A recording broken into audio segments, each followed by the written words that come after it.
ஆண்டவர் இயேசுவின் சிறுமந்தையே எங்கள் ஆற்காட்டுத்தரன் திருச்சபையே. ஆண்டவர் இயேசுவின் சிறுமந்தையே எங்கள் ஆற்காட்டுத்தரன் திருச்சபையே. பயந்திடாதே நீ கலங்கிட. பிதா குமாரன் பரிசுத்தாவின் நாமத்தினாலே ஆமென். கிறிஸ்துவுக்குள் பிரியமானவர்களே, உங்கள் அனைவருக்கும் என்னுடைய ஸ்தோத்திரத்தையும் வாழ்த்துதலையும் தெரிவித்துக் கொள்கிறேன். கிறிஸ்துவுக்குள் பிரியமானவர்களே, இந்த லெண்ட் காலத்துல அநேகரை பற்றி நம்ம பார்த்துக்கிட்டு இருப்போம். புதிய புதிய கருத்துக்களை பத்தி பார்த்துக்கிட்டு இருப்போம். இன்றைக்கு நம்ம ஒருத்தரை பத்தி பார்க்க போறோம். யோனாவின் புஸ்தகம், யோனாவை பற்றி பார்க்க போறோம். மொத்தமே அதுல 4 அதிகாரம் தான் இருக்குது. இந்த 4 அதிகாரத்துல ஆண்டவர் அநேக காரியங்களை குறித்து நம்ம இடத்துல பேசிக்கிட்டு இருக்கிறாரு. யோனாவிற்கு ஒரு கட்டளை ஆண்டவர் கொடுக்கிறாரு. நினைவே மக்கள் இடத்துல போயிட்டு மனம் திரும்புதலுக்கான அந்த நினைவே கவிழ்க்கப்படும் என்று சொல்லுங்கன்னு சொல்றாரு. அதுல யோனா அவர் பேச்சை கேட்காம விட்டுட்டு வேற ஒரு இடத்துல இருந்து போறாரு. அதுல 3வது வசனத்தை பார்த்தீங்கன்னா நல்லா உங்களுக்கு தெரியும். அதுல அவருடைய சமூகத்தை விட்டு விலகி போகிறார். ஆதாமும் ஏவாளும் விலகி போனது மாதிரி யோனா ஆண்டவரினுடைய சன்னதியை விட்டு விலகி தர்ஷீஷுக்கு போகிறார்.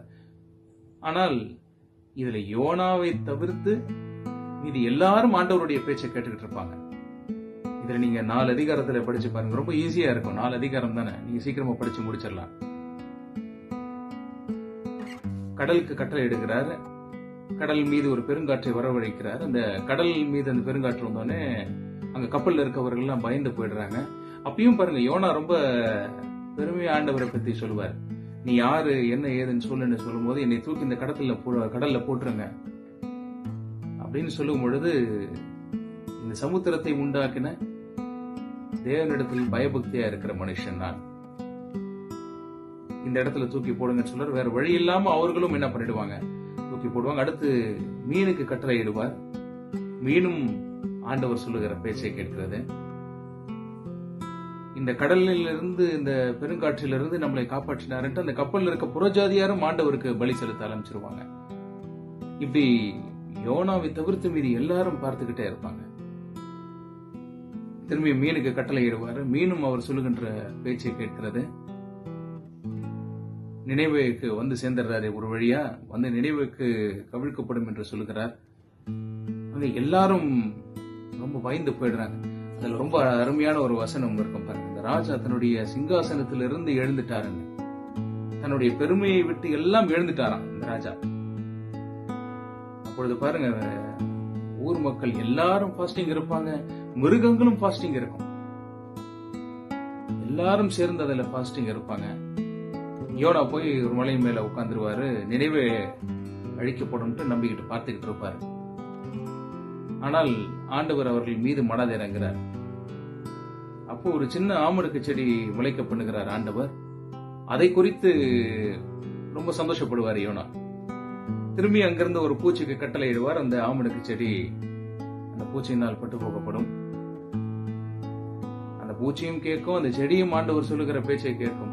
அப்பொழுது யோனா மிகவும் அந்த செடியின் மீது வருத்தப்பட்டு கோவப்படுவார். இப்படி எரிச்சலா இருக்கிறது நல்லா இருக்கான்னு கேட்பார்.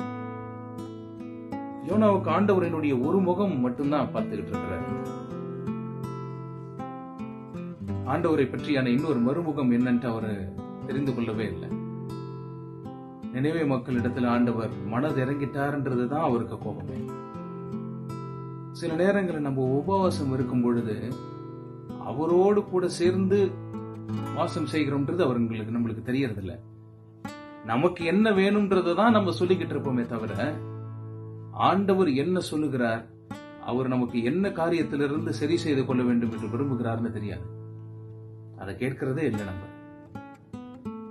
யோனாவை போல எல்லார் மேலும் எரிச்சலா இருக்கிறது தான் நம்மளுக்கு அமையுது.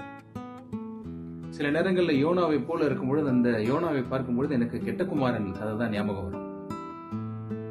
கெட்டகுமாரன்ட்டு சொல்லி இருந்தாலும் மனம் திரும்பினது கெட்டகுமாரன் தான். ஆனால் மூத்த சகோதரன் வெளியில நின்றுகிட்டு இருக்கிறது மாதிரி யோனா வெளியில நின்று இன்னும் எரிச்சலாவே தான் இருப்பாரு.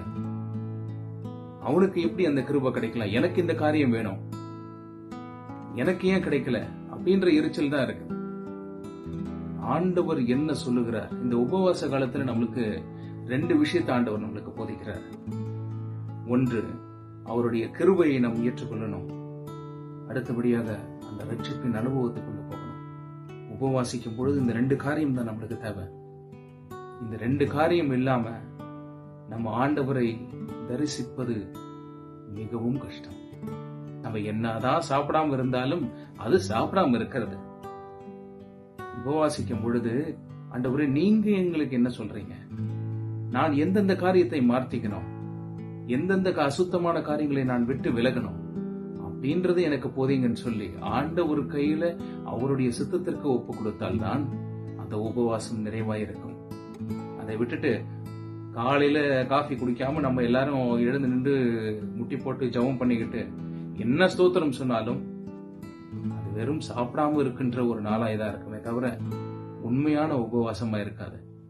அவருடைய சித்தத்திற்கு ஒப்பு கொடுத்து, ஆண்டவரே எங்கள் மீது மனது இறங்குங்கன்னு சொல்லி நினைவே மக்கள் கேட்டது போல அவரனுடைய இரக்கத்தை கேட்கணும். கர்த்தர் நல்லவர், அவர் கிருபை என்றும் உள்ளது. இதை கேட்க மறந்துடுறோம். அவருடைய கிருபையும் ரட்சிப்பின் அனுபவத்தையும் கேளுங்க. இந்த உபவாச காலத்துல கர்த்தர் பெரிய காரியங்களை செய்வார். ஜெபம் செய்வோம்.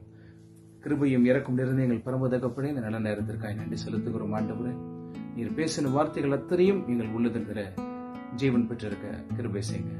இப்ப இயேசு கிறிஸ்துவின் வல்லமையுள்ள நாமத்தினாலே சுவாமி, ஆமென். நம்முடைய ஆண்டவராக இயேசு கிறிஸ்துவின் கிருபையும் பிதாவாகிய கடவுளினுடைய அன்பும் பரிசுத்தாவின் ஐக்கியமும் ஆசீர்வாதமும் நம் அனைவரோடும் இன்றும் சதா காலங்களிலும் தங்கியிருப்பதாக.